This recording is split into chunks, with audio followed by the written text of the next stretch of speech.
Toma el catre del sótano o vete, dijo mamá cuando mi hermana se mudó de repente a mi dúplex ya pagado. Empaca rápido.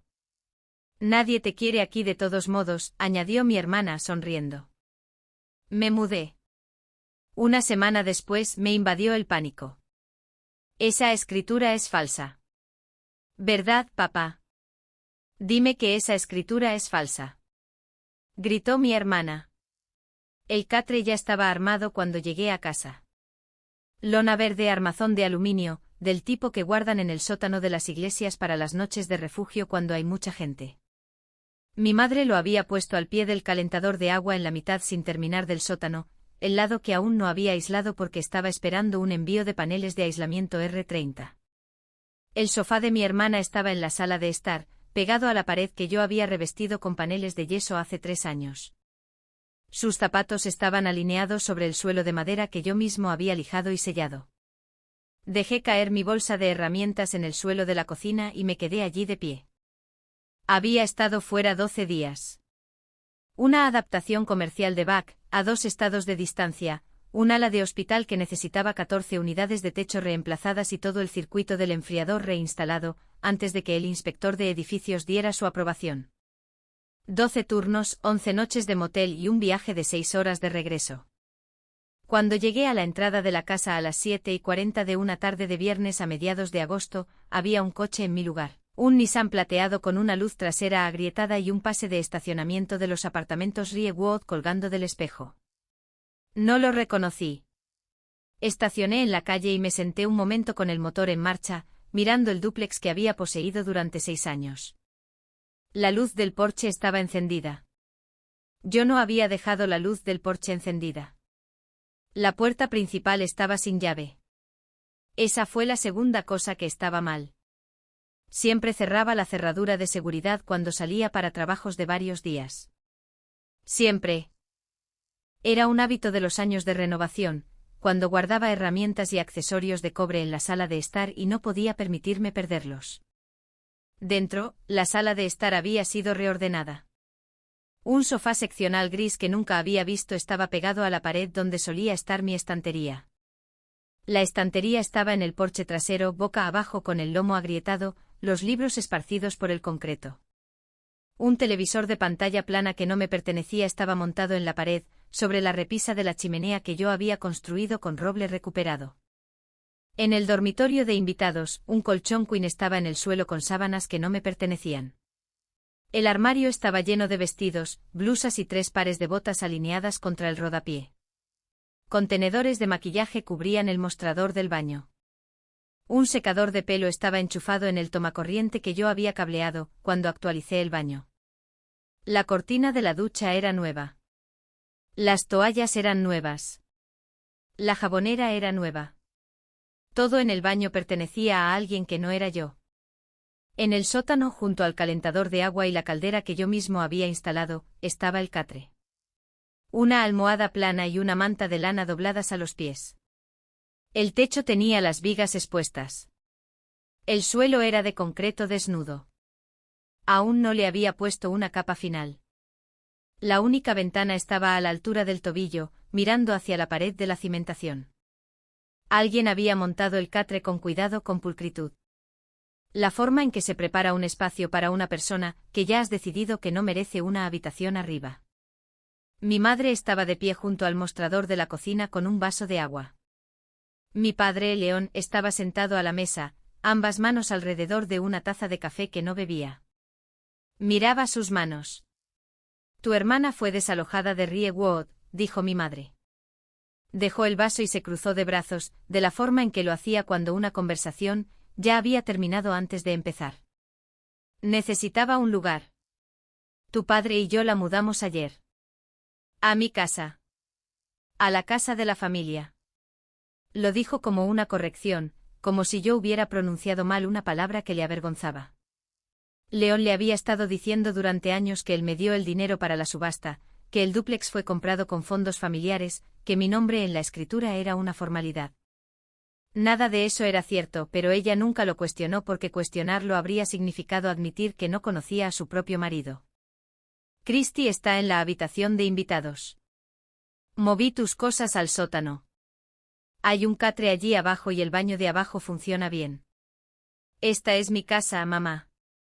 Mi nombre está en la escritura. Me miró de la forma en que me había mirado cada vez que traía a casa un boletín, un cheque de pago o una buena noticia que ella no consideraba lo suficientemente buena. Apretó la mandíbula y soltó el resto. Pasaste 6 años sudando en espacios reducidos y crees que eso te convierte en propietario. Te ganas la vida arreglando el aire acondicionado de otras personas. Coulter Christie necesita un lugar real donde vivir. Necesitas una llamada de atención. Toma el catre del sótano o toma tu camión. Esas son tus 2 opciones en esta casa. En esta casa. Lo dijo de pie en la cocina que yo había alicatado, apoyada contra el mostrador que yo había instalado. Debajo de la ventilación que yo había abierto en el techo y conectado al conducto. Ella dijo esta casa como si perteneciera a otra persona, como si yo fuera un invitado que se había quedado más tiempo del debido. Esta era la misma mujer a la que le había estado enviando $600 al mes para comestibles y gasolina durante los últimos 2 años. $600 al mes de un hijo al que ahora le decía que durmiera junto a un calentador de agua. León no dijo nada. Había estado en la subasta del condado hace 6 años, cuando yo pujé $127,000 por un dúplex condenado que nadie más quería, porque el techo tenía un agujero del tamaño de una mesa de cartas y el sótano tenía agua estancada. Me vio firmar la hipoteca en First National. Me ayudó a cargar las primeras láminas de paneles de yeso por la puerta principal un sábado de octubre. Sabía que esta casa era mía y estaba sentado en mi mesa de la cocina, mirando su café y no dijo ni una palabra. Christie bajó las escaleras. Llevaba una bata y pantuflas, como si hubiera estado viviendo aquí un mes en lugar de un día. Se detuvo en el último escalón y sonrió, de la forma en que sonríe alguien a quien ya le han dicho que ganó. Papá dijo que te ibas a mudar a un condominio de todos modos. Coulter, empaca rápido. Nadie quiere un escándalo por un catre en el sótano. Esta era mi casa. Cada pared era mía. El conducto, la fontanería, los suelos lijados, los armarios colgados, el compresor de aire acondicionado sobre la losa de concreto que yo mismo vertí. Pagué $127,000 en una subasta del condado y gasté otros $38,000 en materiales y subcontratistas autorizados. Con un salario de $56,000, trabajando noches y fines de semana durante 5 años y medio, la hipoteca se saldó hace 8 meses. El alquiler de la unidad B, $400 al mes, se destinaba directamente al capital cada mes. Eso fue lo que amortizó el préstamo antes de tiempo. El dúplex ahora valía $285,000.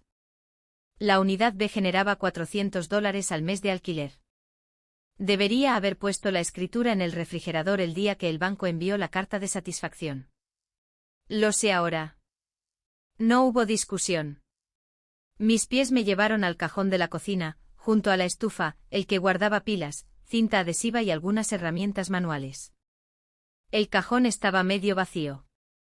La mayoría de mis cosas habían sido movidas o apartadas, pero el nivel de mi abuelo estaba dentro, encajado detrás de la bandeja de los cubiertos. Christie lo había estado usando como tope de puerta para el baño. Pude ver el rasguño en la base donde había sido golpeado contra el azulejo. 24 pulgadas de aluminio, pintura amarilla que se desvanecía a crema en los bordes, la burbuja ligeramente descentrada por 20 años de uso. Mi abuelo tuvo un taller de carpintería de acabados hasta los 68 años. Me dio el nivel cuando yo tenía 15 años y dijo, asegúrate de que esté nivelado antes de clavarlo. Lo envolví en un trapo de taller y lo puse en mi bolsa de lona. Empaqué en 9 minutos, el estuche cerrado por una semana, mi computadora portátil, la carpeta de manila de mi cajón con la carta de satisfacción de la hipoteca y los papeles del seguro. Pasé por la cocina. Mi madre seguía en el mostrador. León seguía en la mesa. Christie estaba sentada en el sofá seccional gris con su teléfono, desplazándose por algo, ya acomodada en una sala de estar que me pertenecía. Nadie habló. La puerta principal se cerró detrás de mí, con el clic de la cerradura de seguridad que yo había instalado hacía 4 años. A las 9:40 de esa noche conduje hasta la casa de Ike, 2 cuadras al sur, en Linden Street. El nivel estaba en el asiento del pasajero. La burbuja estaba centrada. Empaqué mi bolsa de lona y salí por mi propia puerta principal. Pero salir no significa irse para siempre. Suscríbete porque la tormenta legal que vino después es exactamente la razón por la que estás aquí. Y que abrió la puerta de la habitación de invitados y señaló la cama. Las sábanas están en el armario, dijo. No preguntó qué había pasado. Y que era un contratista general jubilado que había pasado 30 años construyendo casas, leyendo planos y resolviendo problemas que otras personas causaban. Tomaba decisiones en unos 15 segundos y se arrepentía en cero. Vio la bolsa de lona. Abrió la puerta. Eso fue suficiente para esa noche. El sábado por la mañana, me senté a la mesa de su cocina con una taza de café que sabía a alquitrán de techo y un nudo en el pecho que se había estado apretando desde el momento en que vi el sofá de Christie contra mi pared. Le conté todo. El catre, el seccional, la bata y las pantuflas de Christie. La voz de mi madre diciéndome que tomara el sótano o el camión. León sentado a la mesa con las manos alrededor de una taza que nunca bebió, sin decir nada, sabiéndolo todo. Y que escuchó sin interrumpir. Bebió su café y dejó la taza 2 veces y no la rellenó. Cuando terminé hizo una pregunta, ¿la escritura está a tu nombre? Sí. Recogió las llaves de su camión del gancho junto a la puerta trasera. Necesito ver el exterior. Condujo hasta el dúplex y caminó por el perímetro sin entrar. No llamó. No habló con nadie dentro. Caminó por la línea de la propiedad, como solía caminar por los lugares de trabajo, sus ojos moviéndose desde los cimientos hasta la línea del techo, deteniéndose en cada cambio, cada parche, cada pieza de trabajo que se había hecho desde su última visita. Tomó fotografías con su teléfono con la paciencia de un hombre que entendía que la evidencia era más útil que la ira. Un contenedor de basura alquilado estaba en la entrada, medio lleno de restos de paneles de yeso, alfombras viejas y secciones de rodapié que reconocí del pasillo del primer piso. Se habían instalado nuevas luminarias exteriores sobre la puerta lateral. Luminarias que yo no había comprado y no había autorizado. Conectadas a una caja de empalmes que yo había instalado hace 3 años. Una camioneta de contratista estaba estacionada detrás del contenedor, con un letrero magnético en la puerta, Ferris Construcción. Y que me envió 4 fotos y un mensaje. El contenedor tiene trozos de un muro de carga en su interior. Puedo ver las marcas de la placa superior y la sección de cabecera que desecharon es al menos 3 pulgadas más pequeña. No hay permiso registrado en el condado. Lo comprobé antes de ir. Estaban renovando mi casa, derribando paredes que yo había enmarcado, reemplazando accesorios que yo había cableado, quitando rodapiés que yo había cortado y clavado, todo sin mi conocimiento, sin un permiso de construcción y sin ningún derecho legal a tocar un solo clavo que yo hubiera puesto. El domingo conduje hasta mi banco y abrí la caja de seguridad. La escritura estaba dentro del sobre donde la había guardado desde el día en que se registró. La saqué y la sostuve bajo la luz fluorescente. Mi nombre único propietario, registrado en la oficina del secretario del condado. Hipoteca satisfecha, confirmación fechada 8 meses antes. El papel se sentía más pesado de lo que recordaba. O tal vez lo sostenía de manera diferente ahora que alguien había intentado tomar lo que representaba. Esa tarde llamé a Solano. Y que lo había utilizado para una disputa de límites 2 años atrás y dijo que era el tipo de abogado que devolvía las llamadas los domingos y no inflaba sus facturas. Respondió al tercer timbrazo. Tenía una cita para el lunes por la mañana. La escritura se quedó en el sobre de Manila en el mostrador de la cocina. Todo estaba listo. Lunes, día 3. La oficina de Solano estaba encima de una imprenta en Grangera Avenue. Tenía un escritorio enterrado en carpetas, una ventana que daba a un estacionamiento y un diploma enmarcado de una facultad de derecho de la que nunca había oído hablar, que claramente le había enseñado todo lo que necesitaba. Puse la escritura en el escritorio. Al lado coloqué la carta de satisfacción de la hipoteca, el recibo de impuestos del condado del año pasado y las 4 fotografías de Ike del trabajo sin permiso. Consultó los registros del condado en su computadora portátil, cotejó el número de registro, verificó el ID del paquete y la descripción legal, y comparó la escritura con el registro en línea por línea. Cuando terminó, se recostó y se cruzó de brazos detrás de la cabeza. Esto no es ambiguo, dijo. Eres el único propietario, registrado, sellado y confirmado. La hipoteca está satisfecha. No hay tenencia conjunta ni designación de transferencia por fallecimiento, ni fideicomiso familiar, ni cofirmante. Nadie más tiene un reclamo legal sobre esta propiedad. Tus padres no pueden mudar a alguien, así como un extraño en la calle no puede. ¿Entonces puedo echarlos? Puedes, pero aquí está el inconveniente. Tu padre usó una llave para dejar entrar a tu hermana. Eso significa que ella no forzó la entrada. A los ojos de la ley, un familiar que parecía tener autoridad le dio acceso, aunque no la tuviera. Eso convierte esto en un asunto civil, no en un allanamiento criminal. Debes entregar una notificación formal de desalojo. 14 días es el mínimo para ocupantes no autorizados en este estado. ¿Qué pasa con los daños a la propiedad? Alteraciones no autorizadas por un no propietario. Tienes derecho a la recuperación total de los costos de restauración. Solo la eliminación del muro de carga podría ascender a varios miles. Mostró las fotos de Ike en la pantalla. Esa cabecera es peligrosamente pequeña. Si esto fuera una inspección, pondrían una etiqueta roja al edificio. Quiero que un ingeniero estructural lo verifique, pero según lo que fotografió tu amigo, estás ante una remediación significativa. Recogió su bolígrafo. Una pregunta más. ¿Alguien ha firmado algún acuerdo con el contratista en nombre de la propiedad? No lo sé todavía. Averigua si tu padre firmó un acuerdo de contratista representándose a sí mismo como propietario. Eso no es solo una disputa familiar. Es una falsa representación de propiedad en un documento legal. El contratista confió en esa representación para realizar el trabajo. Tu padre sería personalmente responsable de todo el costo y el condado puede investigarlo como fraude. Día 4, martes. El dúplex estaba en mi ruta a casa, desde una llamada de servicio en un centro comercial en la ruta 9. No tenía planes de parar. Llegó la esquina y quité el pie del acelerador. La camioneta del contratista seguía en la entrada y León estaba en el porche delantero. Estaba de pie junto a un hombre con una camisa polo gris y un portapapeles bajo el brazo. Jim Ferris. Estaban hablando del sótano. León tenía las manos en los bolsillos y la barbilla en alto, la postura de un hombre que se siente cómodo tomando decisiones sobre cosas que posee. Excepto que él no poseía esto. Me detuve a media cuadra de la casa y bajé la ventanilla.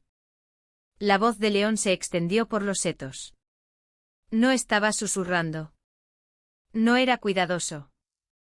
No esperaba que nadie escuchara, porque creía que tenía razón. Y las personas que creen que tienen razón no buscan testigos. Necesito que el sótano se convierta en un dormitorio completo, dijo. Ventana de salida, paneles de yeso, techo suspendido. Mi hijo se mudó. La propiedad es mía. La propiedad es mía. 4 palabras. Mi padre las dijo de pie en el porche de una casa que yo compré en una subasta del condado por $127,000, renové por $38,000 y pagué con 5 años y medio de salario de back. Se las dijo a un contratista autorizado que las estaba escribiendo en un acuerdo legal. Las dijo como si fueran verdad y Ferris le creyó, ¿por qué mentiría un padre sobre ser dueño de la casa de su propio hijo? Levanté mi teléfono y grabé 30 segundos. La voz de León, el asentimiento del contratista, las palabras «la propiedad es mía», capturadas en un archivo con marca de tiempo. Me alejé antes de que cualquiera de ellos se diera la vuelta y conduje directamente a la casa de Ike. Envié el audio a Solano. Me devolvió la llamada en 18 minutos. Dado que lo estaba diciendo en el porche delantero con voz normal, no hay expectativa de privacidad. Esto es admisible. Hizo una pausa. Ahora, si firmó un acuerdo de contratista como propietario, eso es una falsa representación de propiedad. El contratista confió en esa representación de buena fe.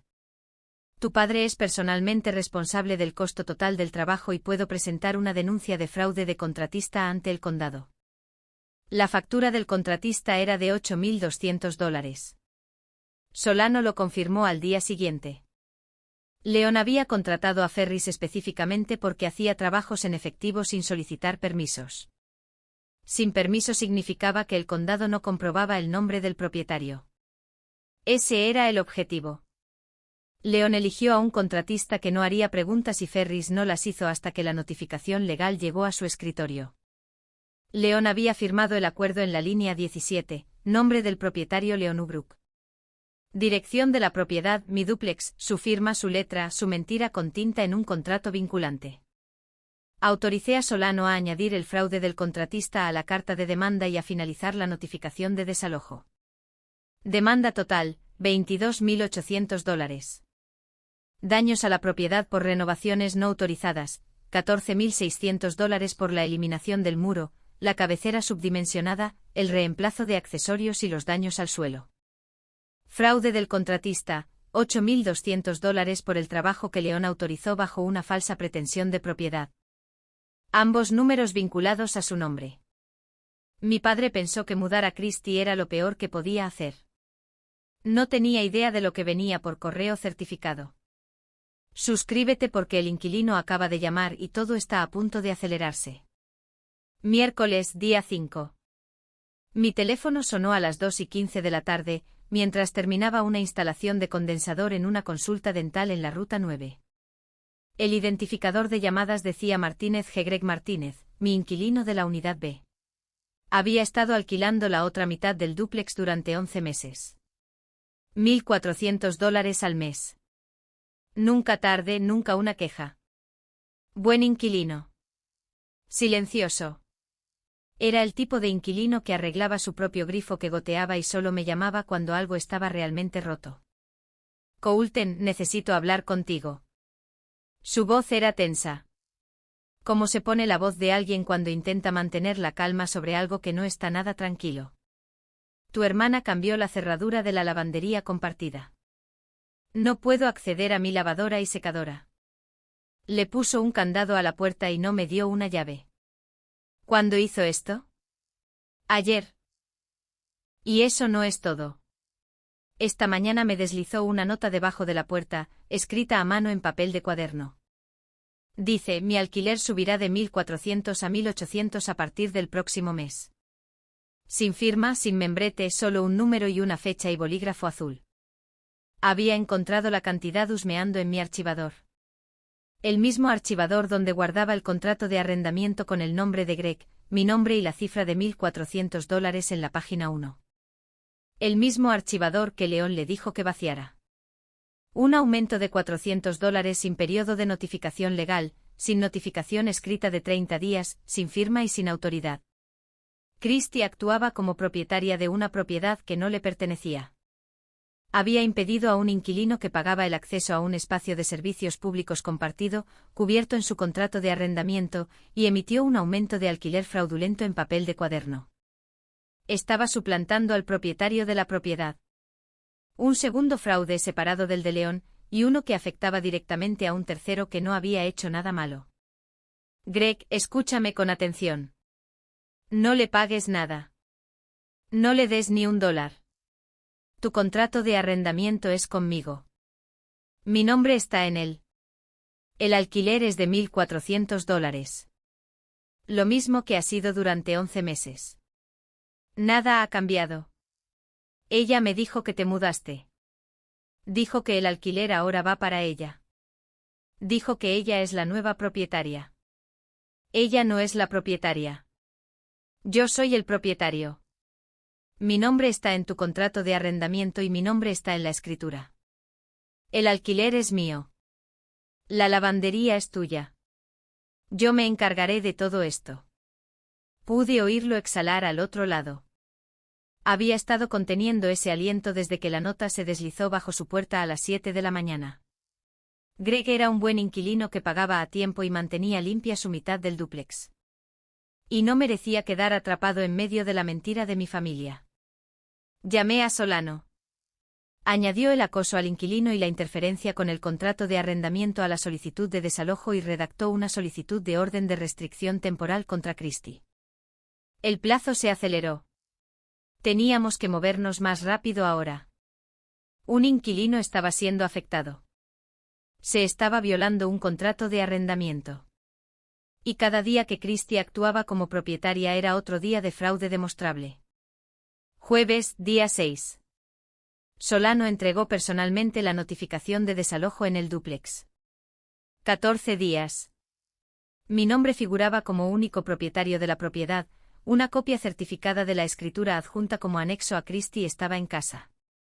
Abrió el sobre en el mostrador de la cocina, el mostrador que yo mismo había alicatado con baldosas tipo metro de un lote en liquidación que encontré en un almacén de excedentes.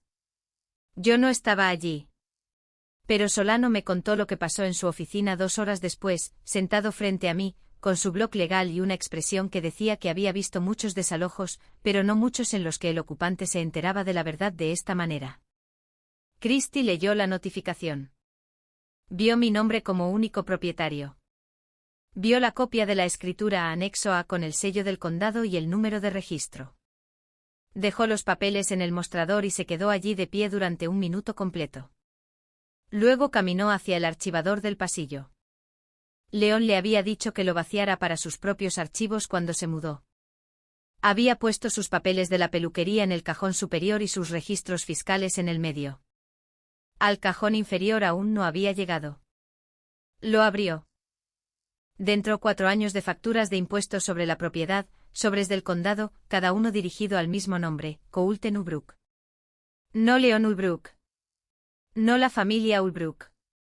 No ocupante. Coulten Ulbrook en la dirección donde ella estaba parada, por cada año desde que se compró el dúplex. El condado había estado enviando mi nombre a esta dirección durante años, y León había estado recogiendo el correo y poniendo las facturas en un cajón que le dijo a Christie que vaciara. Le temblaban las manos, los sobres esparcidos por el suelo. Cogió uno, leyó el nombre, cogió otro, leyó el mismo nombre. 4 sobres, 4 años, un nombre. No el de su padre. Llamó a León. La llamada duró 90 segundos. La mayor parte fue su voz. Solano seguía en el porche cuando ella la hizo. Podía oírla a través de la puerta cerrada. Hizo una pregunta, y era la pregunta que había estado latente en el título de la historia desde la primera palabra. Esa escritura es falsa, ¿verdad, papá? Dime que esa escritura es falsa. León no respondió a su pregunta. Dijo, hablaremos de ello cuando llegue a casa. Ella colgó. Solano dijo que se sentó en el suelo de la cocina con las facturas de impuestos esparcidas alrededor de sus rodillas y no se levantó durante 15 minutos. La mujer que me dijo que empacara rápido y dejara de hacer un escándalo estaba sentada en el suelo de mi cocina, rodeada de sobres con mi nombre. Descubriendo que su padre le había mentido sobre cada pared entre la que estaba sentada. No estaba llorando. Estaba mirando la cantidad del impuesto sobre la propiedad, $4.200 al año, mi nombre. 4 años seguidos. Pasaron 4 días. Hice mis turnos. Me arrastré por áticos y sótanos que pertenecían a otras personas, instalando unidades, reemplazando compresores y realizando diagnósticos. Y al final de cada día, conducía hasta la casa de Ike y estacionaba en su entrada y cenaba en su mesa porque no podía cenar en la mía. La escritura estaba en su sobre, en el mostrador. Solano preparó la carta de demanda. Me llamó 2 veces para confirmar las cantidades de los daños y autoricé cada dólar. Le dije que incluyera los $14.600 por las renovaciones y los $8.200 por el fraude del contratista. Le dije que no redondeara a la baja. No salieron llamadas de mi teléfono. Ni a mi madre, ni a León, ni a Christie. Durante 4 días, el dúplex estuvo con la notificación dentro. Y el silencio hizo lo que el silencio hace cuando lleva un nombre que pertenece a otra persona. La presión se acumuló de la misma manera que se acumula en un sistema sellado antes de que se abra la válvula de alivio. Día 10, lunes. Conduje hasta el dúplex con Solano en el asiento del pasajero. Y que nos siguió en su camioneta. Un ayudante del sheriff nos recibió en la acera. Presencia civil. Procedimiento estándar para un enfrentamiento por desalojo, donde hay múltiples ocupantes presentes y la situación implica reclamos de propiedad en disputa. Entré por la puerta principal. Mi llave aún funcionaba. Christie había cambiado la cerradura de la puerta trasera y la cerradura de la lavandería, pero nunca había tocado la principal. No sabía de la llave de repuesto en la caja del panel eléctrico en la pared este. Yo mismo había instalado ese panel eléctrico. León estaba en la mesa de la cocina. Misma silla, misma postura, mismas manos alrededor de una taza que no estaba bebiendo. Dora estaba en el sofá de la sala de estar, sentada en el seccional gris de Christie, el que había reemplazado mi estantería. Christie estaba arriba. Puse 2 cosas en el mostrador de la cocina. Primero el nivel 24 pulgadas de aluminio, pintura amarilla desvaneciéndose en los bordes, la burbuja centrada, luego la escritura, el sello original del condado impreso en el papel. Sello del registrador, mi nombre en la línea del propietario, fecha de registro de hace 6 años. Esta es la escritura de esta propiedad, dije. Mi nombre está en ella. Ha sido mi nombre durante 6 años. León miró la escritura en el mostrador. No la cogió. Esa propiedad fue una inversión familiar, dijo. Su voz era más baja de lo normal. Yo te di el dinero para la subasta. No me diste nada. Pagué con mis ahorros en una hipoteca a 3 años de First National. Estuviste en la subasta. Me viste firmar. Me llevaste al cierre y le estrechaste la mano al oficial de títulos.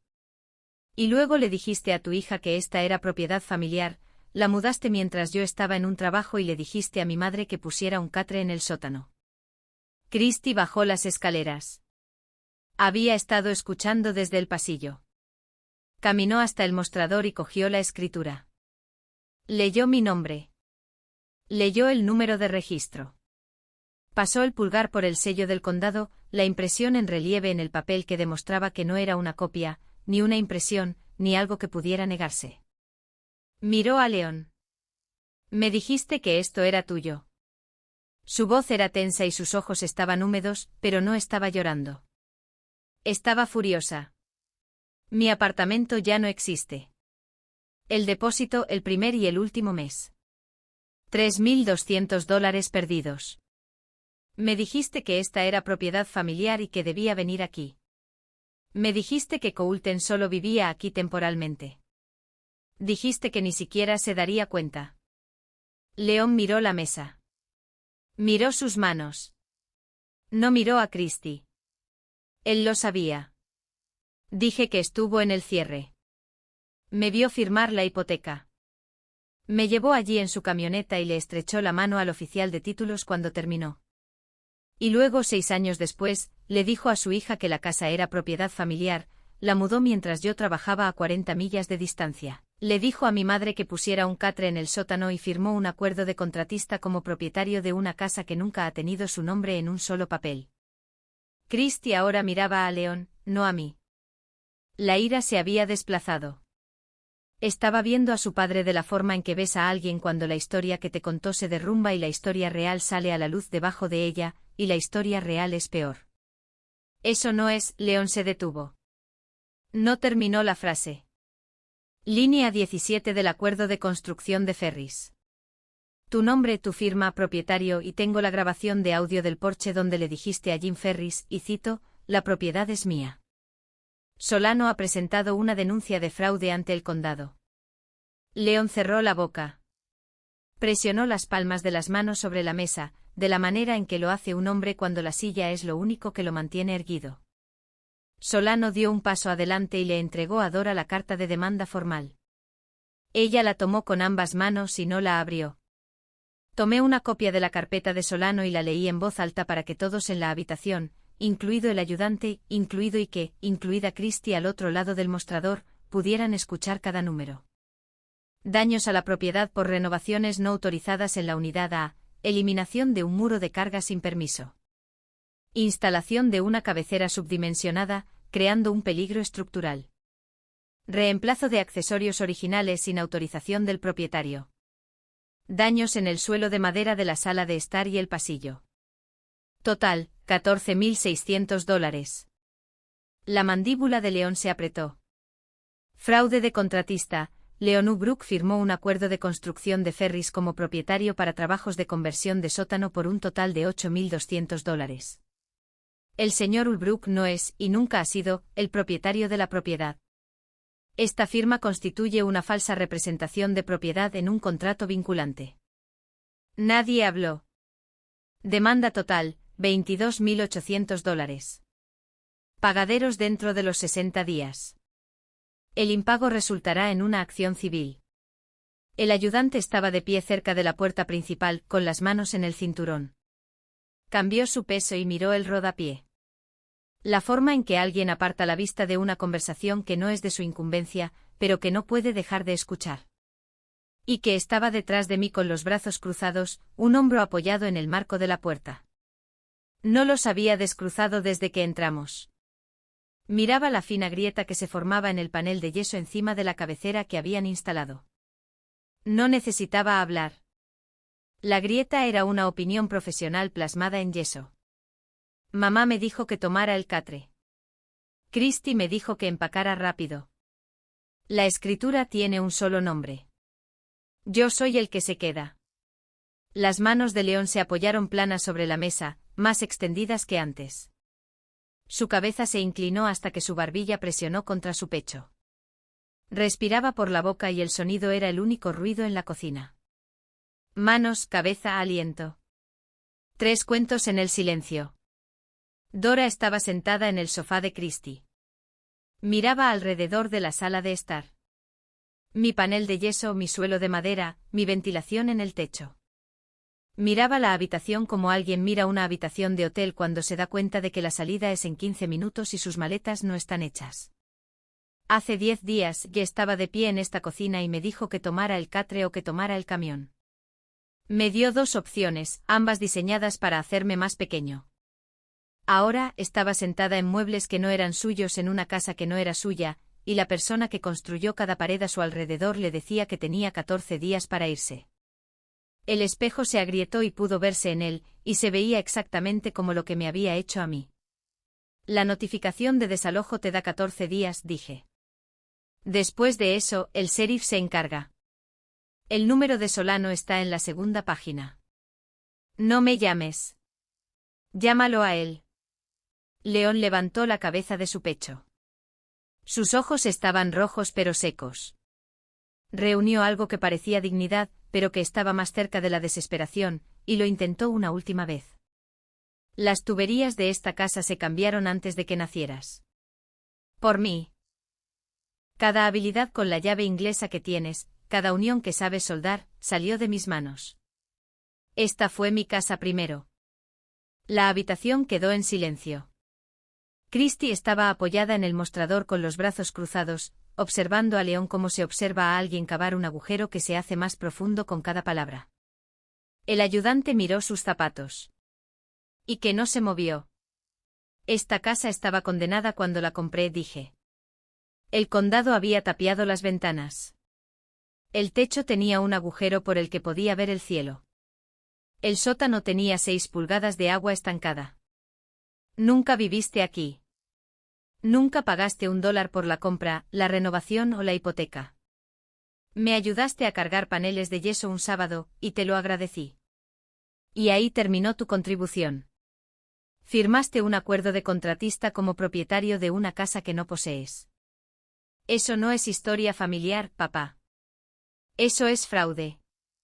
León no tuvo nada que decir después de eso. Volvió a poner las manos sobre la mesa.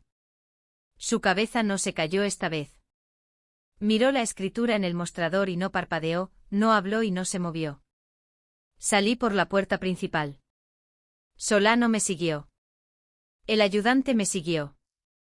Y que ya estaba en la camioneta. El día 24, el contratista supo la verdad. La carta de demanda de Solano hacía referencia al acuerdo de construcción de Ferris e incluía una copia de la escritura. Jim Ferris llamó a León un martes por la tarde. Firmaste mi acuerdo como propietario de una propiedad que no posees, dijo Ferris. Yo mismo consulté los registros del condado. Esa propiedad pertenece a tu hijo. Es una situación familiar, Jim. Es una situación de $8.200. Hice el trabajo de buena fe basándome en tu representación. Espero el pago antes de fin de mes o presentaré una demanda en el Tribunal de Reclamos Menores. Es tu elección. León no podía pagar $8.200 con su salario de supervisor de almacén. $48.000 al año, después de impuestos y alquiler y los ingresos de la ayuda sanitaria a domicilio de Dora, no dejaban nada para una factura de 4 cifras y $200, eso no era el final. El condado multó la propiedad por demolición no permitida de un muro de carga. La multa fue de $4.500, impuesta a la persona que autorizó el trabajo, León. Su total ahora era de $12.700. Le pidió a Ferris un plan de pagos. Ferris le dio $250 al mes para el saldo del contrato. La multa del condado era aparte, a pagar en su totalidad dentro de 60 días o pasaría a cobros. León estaría girando cheques durante años por una conversión de sótano en una casa que no poseía. El novio de Christy se enteró de la historia completa el día 35, por un amigo en común en una barbacoa. La llamó esa noche y le hizo una pregunta: ¿le dijiste a tu hermano que nadie lo quería en su propia casa? Christy no pudo responder de la manera que él necesitaba. Dejó de devolverle las llamadas después de eso.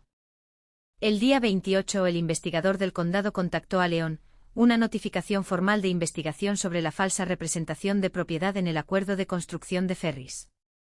Se le pidió a León que proporcionara documentación que demostrara su autoridad legal para firmar como propietario del dúplex. No tenía ninguna. Ni escritura, ni documento de fideicomiso, ni poder notarial, nada.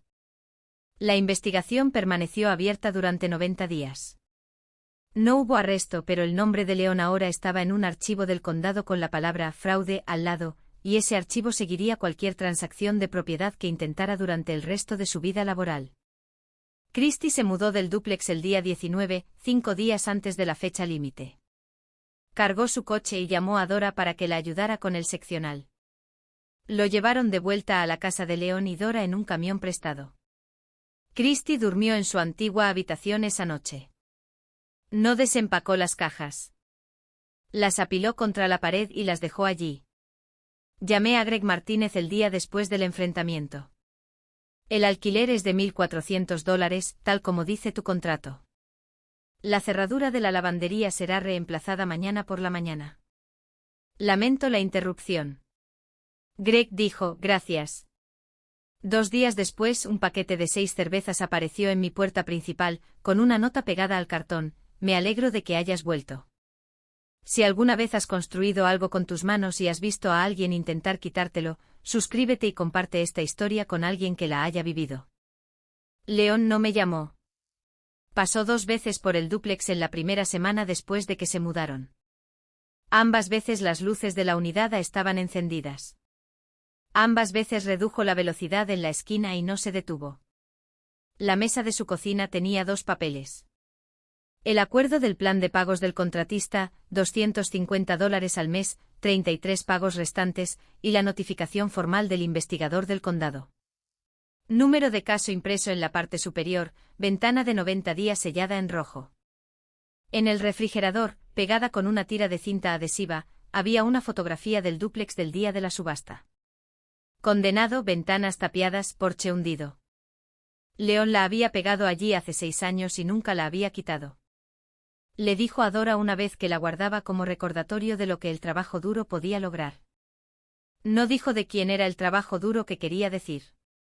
Miró la foto ahora, las ventanas tapiadas, el techo hundido, y no podía nombrar lo que había perdido. Solo sabía que se había ido, que tenía el nombre de su hijo y que había firmado su propio nombre en una línea de contratista que nunca fue suya para firmar. El imán sostenía la foto.